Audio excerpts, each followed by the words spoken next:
There's a screen here. This screen catches particles in here that are not caught by the magnet, which was missing from this transmission when they rebuilt it before. So I'm blowing out this filter trying to get all these particles out.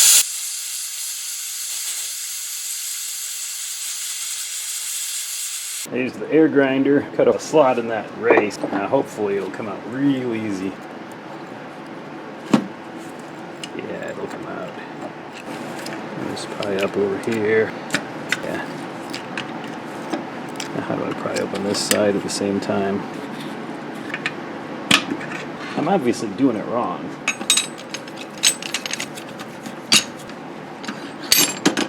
Check it out. It says W5M33 right underneath that thing. Pretty sure that this is a critical piece for oiling the gears. So I'll install a race, make sure it's in correctly. Let's see if I can get this in. I'm doing this the wrong way, but see if it works. Usually it gets hard when it is starting to go in crooked, like it is right now. It's going in crooked, so. Ah, man. Going to have to start over, get this thing straight.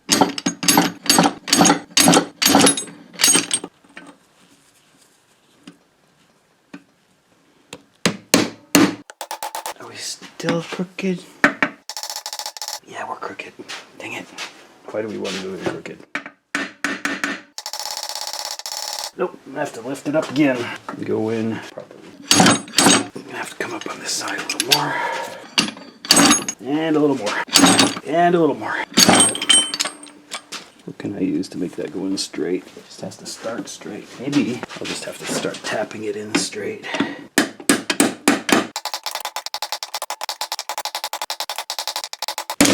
Not bad. Just gotta go down a little bit more. Maybe sacrificing my very cheap seal installation tool for this.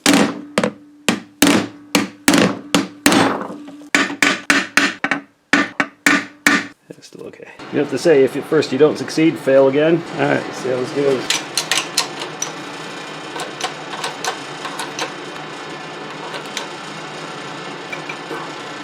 A little bit crooked, and I need to press blocks. I'm definitely high on this back side here.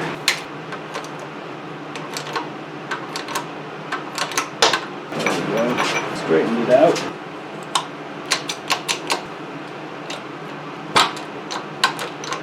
Yep, and presses work so much better than hammering. So let's see if I can make this goofy idea work. Hit me with your best shot. Whoa. Man. That got it out. See what I did there? Cut these grooves in there to stick my slide hammer on. Tell you what, presses are the way to go. Pressing in these races. See how this works. See it straightened up, and it just goes in so easily and nicely. Look at that.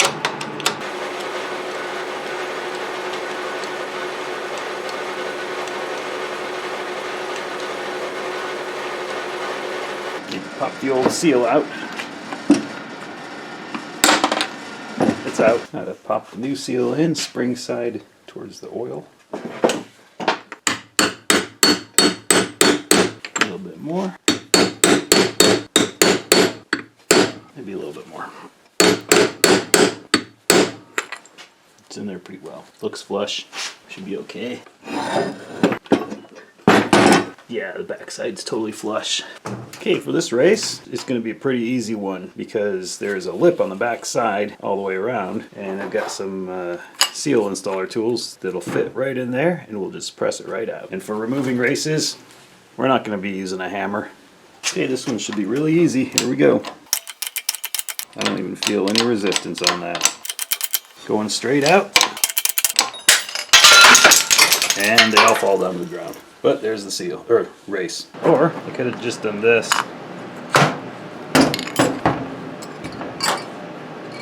Rebuilding the center differential for my 97 Talon. This thrust washer is a bit worn from the debris that got in the gearbox oil. I put that in first to measure the thickness, and we're supposed to use some solder as plastic gauge. So I'll just cut off a couple of lengths of solder here, and hopefully this this is the right thickness. It should work, I think. How thick is this solder? Let's see. 0.83 millimeters. All right, not bad. I guess that'll do. And I'll set that on top of the washer. There's my 2 pieces of solder directly across from where this thing's going to rest, right in there. It has a little bit of side to side this way. I'll get a good thickness measurement when I stick this in there. I've got this assembly here with the washers on each side. There's a little bit of play on that, but it won't affect the measurements we're making here. I'll try to carefully drop the end gear in there first without disturbing my solder. And I will next drop this in, the gears and the washers on the sides. Turn the gear a little bit to make sure it's seated. Okay, and then I'm going to press down so that this back and forth play is negligible, and then I know I've crushed the solder. All right, this piece of wood looks like it fits pretty snugly right in there, and I'll just give it a whack with the hammer. Slight play still. Let's give it another whack or 2. That's pretty solid. Let's measure it. Carefully pull out the gears here. We'll pull out our end gear. And we have some smashed solder right on there. See the smashed solder on the gear there, 1 on each side. Now I just have to measure that. Pop it off of here first. It's not even stuck really. Measure both of them and see what we get. Tell me I didn't lose it. Well, I got one left here. Let's measure this one. There's the other one. Okay. What a pain. Can't pick it up. 0.5 millimeters. 0.54 actually. Alright, there's one of them. And this one is 0.38. Okay, if we take our measurement at 2.25 for this washer and add in our solder 0.38, we get 2.63 millimeters for spacer 11 there.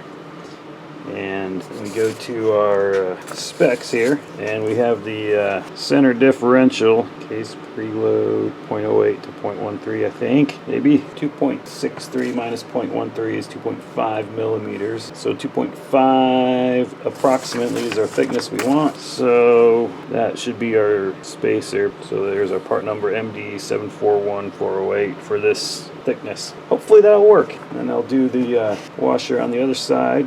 Same way. So when I get new side washers right here, there and there, that'll bring these 2 gears closer to the center and raise up this gear towards here more. So I have to find the thickness of this shim. So I'll put solder on one side, put 1 on each side. I'll stick that right there. Slide this down. That'll squish the solder. See how much the solder got squished.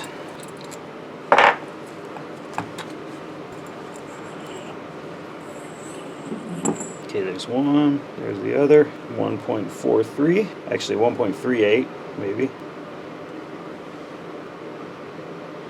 1.35 I guess. So I've got this set up to pull this bearing off using the exact method that the instructions say on this particular differential. So let's see how it works. I don't often have success with this type of bearing puller, but this is probably not going to be as tight as the other races, like on wheel bearings, would be. Hey, not bad. This is actually going to work very well since it's really not tight at all. I'll catch it, hopefully. There we go. The bearing came off along with the inner race. Sweet. Well, when you want to press it in and you just don't have the right size to press on that inner race, well, we can try using the actual race. Since we know it's not very much pressure, we'll just go ahead and press it on through using the race there.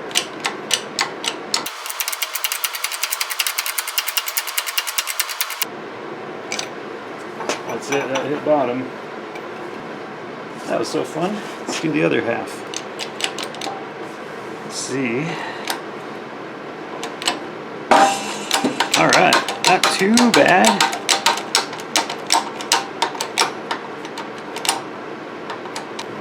jamming anything in here. Oh, I am jamming something.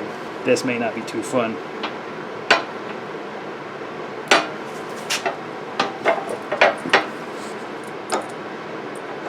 Thought I had clearance, but funny thing is, I don't. This differential is getting hung up on the sides of this thing, so I'm gonna have to figure out a different way to do this. Well, let's see if this little bit of space does it.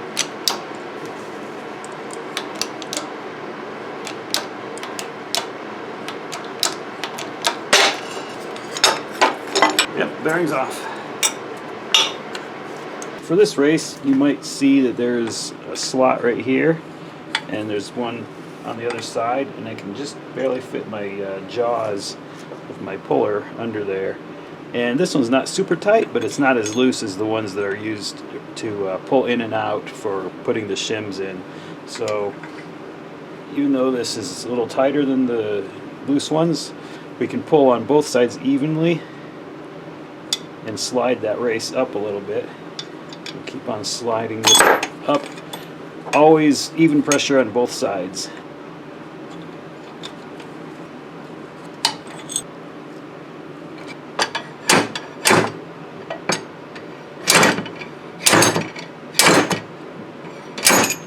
So I'm just going to grease that up a little bit. Also helps it going in straight, because if you don't get it going in straight, yeah, it's going to damage the sides. Grease. Alright, we'll just use this press to help the bearing race get down the rest of the way into the place where it goes.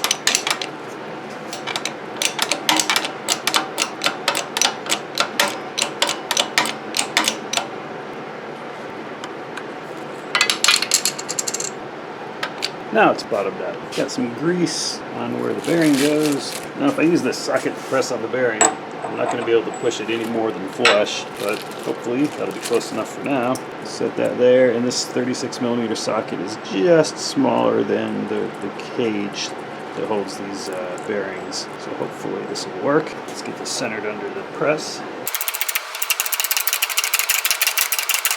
And there's a little bit left to go, so I'll have to figure out a different way to press that on there. Put some grease on the race, put my differential in there. Okay, we're pressing the bearing on the very bottom into the race, and I know this isn't the best way.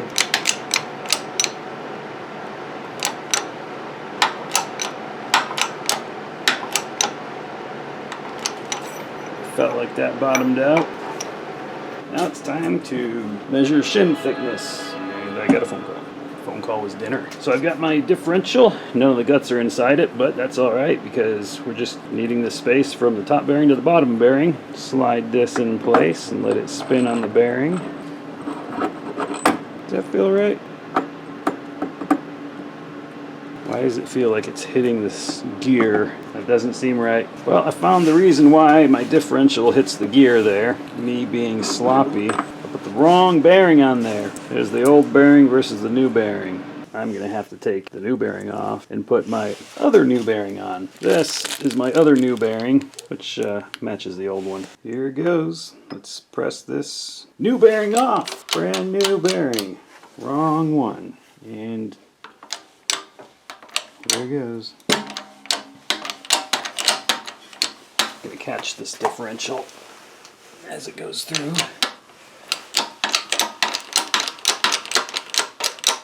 It hit the gear hit the block. I have to reset. Get this the rest of the way through. There we go. Now to press the right bearing on. Now I'll press in the correct race.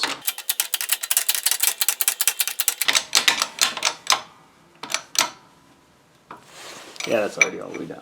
I got thread locker all the way down the whole length of the threads here. That goes in and gets tightened to 13 foot-pounds. So I had to loosen up this bolt on the side to get the first second shifter out. I had to kind of move the shifter handle over like this to pop it out, and then to go in, just kind of the reverse. So now it's in, and now I'll have to get the rest of them in along with the third, fourth, and fifth reverse shift rails. These we have to move out of the way. So move our shifter down to first, second, twist that so that it aligns. This is a little tricky here.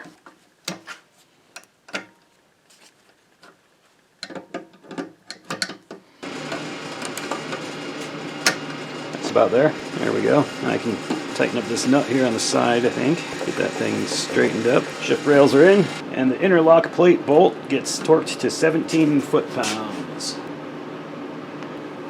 That'll do. I have the needle bearing installed on the output shaft, and the new seal is in for the output shaft. Install the output shaft through that seal there. It'll just sit there for a minute. I'm going to partially install 3rd, 4th shift fork. I'm just not going to put the roll pin in it yet. I'll have this up high. 1st, 2nd shift fork is in the 2nd gear position. And the intermediate shaft, we'll move this to 2nd gear and engage 2nd gear. We'll take the input shaft and we'll move this to 4th gear. And then we'll see if we can kind of get these in there. Okay, I take that back and put it back to 1st. 1st gear, this is in 2nd position, assembly is in 1st gear. Nope, can't go that way. Can I go this way? Nope. Can I go this way? This is in the way. You know, they came out real easy. I did not have to remove the roll pin when I disassembled it for 1st, 2nd gear. But that thing's not, oh no way. Alright, that might do it right there. What if I take this out? And just move this over. And see if I can pop this back in there. Okay, now allow that to drop into place. And now for the input shaft. Hopefully this will go in well. And we're going to put the shift fork on there. Align this. Oh no, that's not going to work. I think I have to have the intermediate shaft, or the input shaft in first, almost. So I'll lift this up kind of, maybe.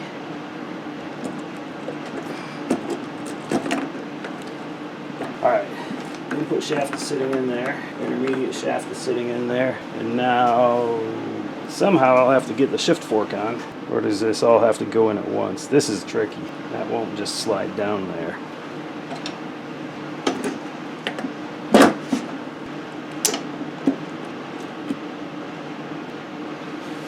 Nope.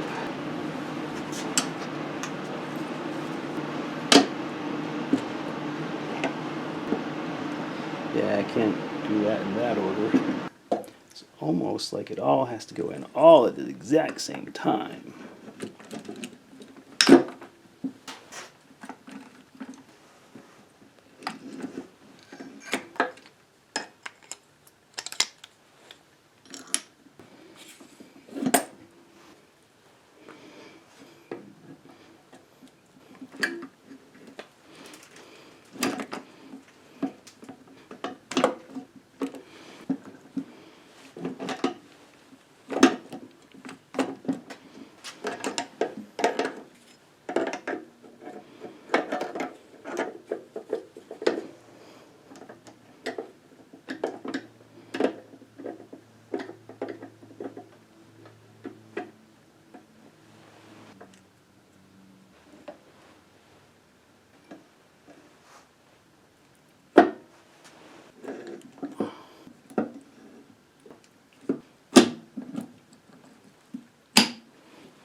I think I actually got it in.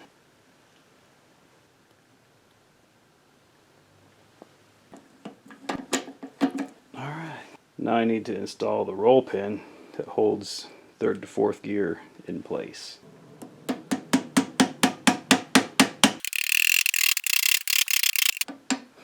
Next, I'm going to install the the front differential. This bearing right here fits pretty tightly, so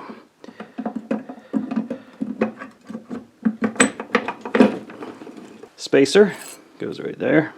Next, I'm going to install reverse idler gear. This slot fits in there like that, and then the shaft fits in that right there. So we'll fit that together there. And has to line up into the shifter slot right here. Oh, I can't put those in yet. I need to put Loctite on the threads first. On the whole length of the threads is what they say. Because, you know, if a bolt came loose in the middle of the transmission while it's running and then started interfering and grinding away, that would be real bad, wouldn't it? Then these get torqued to 13 foot-pounds all along the whole length of the threads. So when we shift into reverse, that engages the gear. 13. Alright, those are torqued down and Loctited. All the synchronizers are brand new. All the bearings and races are all new, all around. I measured with crushed solder and got the appropriate thickness of the spacers underneath each of these races. Okay, before we seal up the case, the first part of the case, we want to test fit it and make sure that everything lines up and the bearing play is good.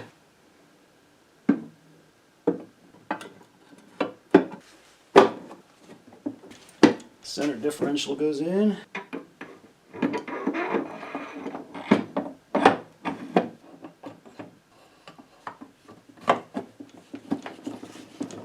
Now we tighten up the bottom case bolts and the top case bolts along with the cover. I'm not putting everything in yet. I just need to, oh, there goes my wave spring. I just need to tighten this up so that everything's aligned. Oh, wait a minute. Now I gotta tighten, I want to check bearing end play. I gotta tighten the bottom ones up and then check the end play.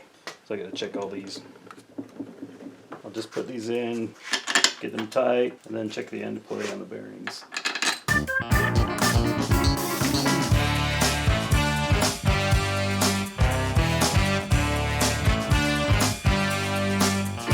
Okay, I've got RTV black all the way around, actually on both sides. I have my oil guide installed, this black piece here. I have my spacer ring on top of that bearing. Hopefully I don't have to take it apart again, because it's going back together. My spacer's aligned, my oil guide is still installed. Alright, it's together. At least that part is. And hopefully I don't have to take it apart again for anything. I'll tighten these all down to finger tight and come back in an hour and then torque them to spec. I'm going for it. I'm going to seal up the next part of the case. Hopefully I don't have to take anything apart. Hopefully I'm not forgetting anything. Got the sealant on.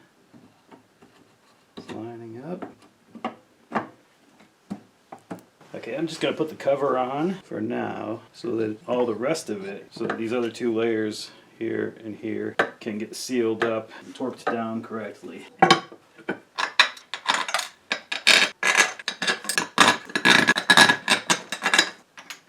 Install the reverse idler bolt and tighten to 35 foot-pounds. Seems like their torque specs are a little tight.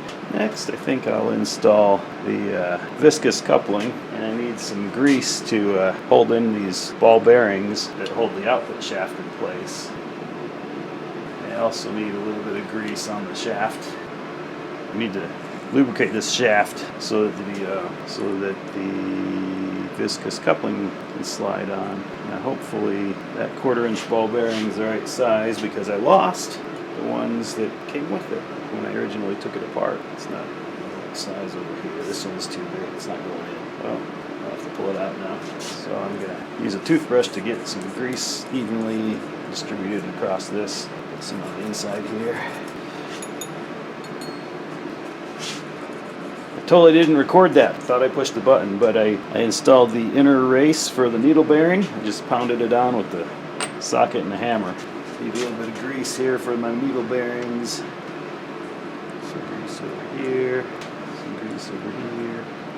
I sure hope I'm installing this correctly. I know, lots of confidence. Let's get a little more grease on the outside of these bearings, just because.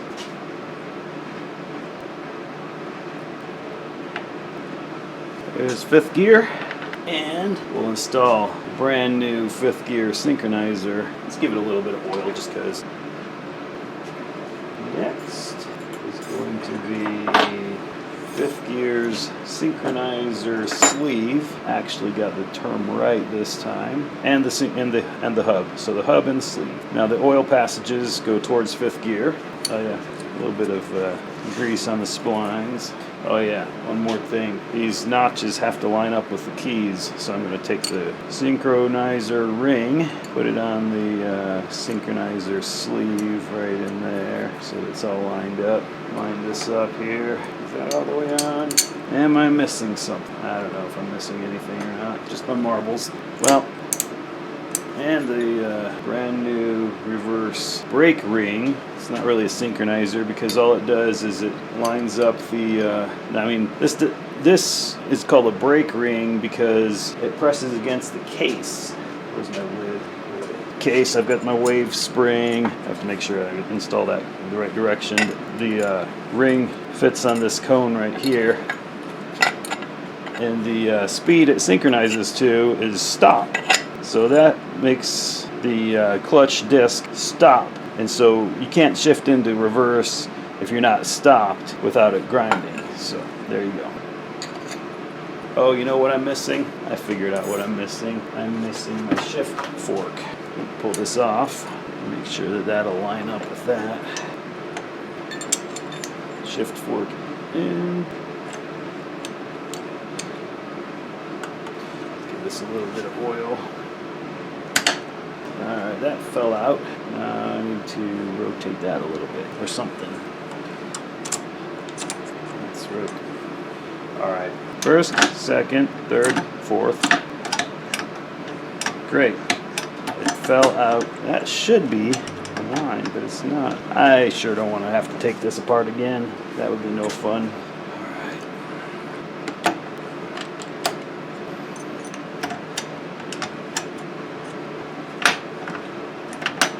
That's in reverse. I suppose now would be a good time to put the balls and the springs and the bolts in there. And for good measure, a little bit of grease just because. Alright, one ball bearing in each.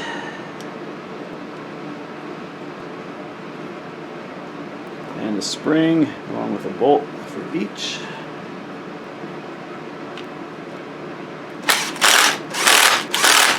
Springs are still installed correctly. Line the keys, synchro ring, shift fork.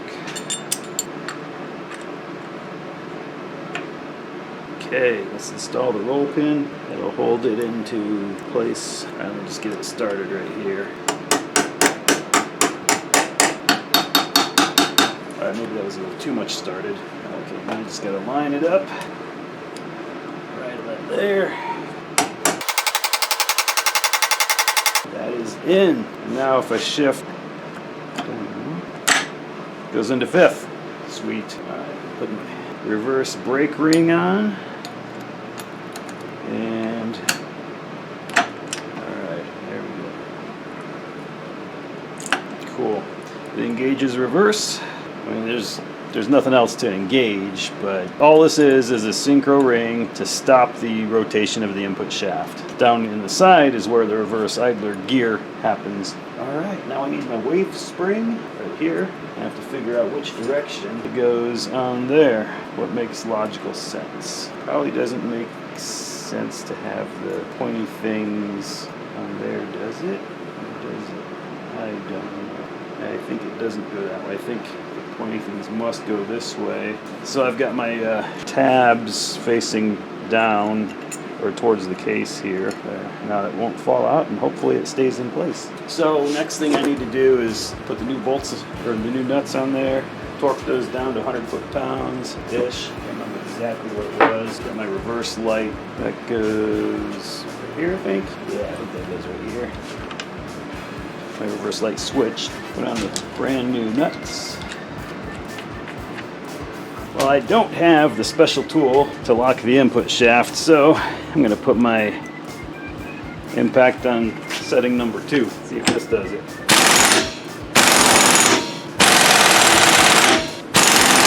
I think that did it. And now to make sure that these nuts don't come loose, I need to stake these in. That's good enough on that one. Let's try this one. Yeah, that's not going to come off. Now I just need to find me a snap ring to hold that on. Next time maybe I won't have to wait a week to order a snap ring in. But this is the last part that goes on. Snap ring. And the 1 1/4 inch snap ring fits. Got RTV on there, and now I'm tightening up all the bolts. Well, I'm securing them hand tight, basically. All right, I haven't tightened any. I just put them down to hand tight, not wrench tight. Come back in an hour after the RTV is cured a little bit and tighten them back up, or tighten them up.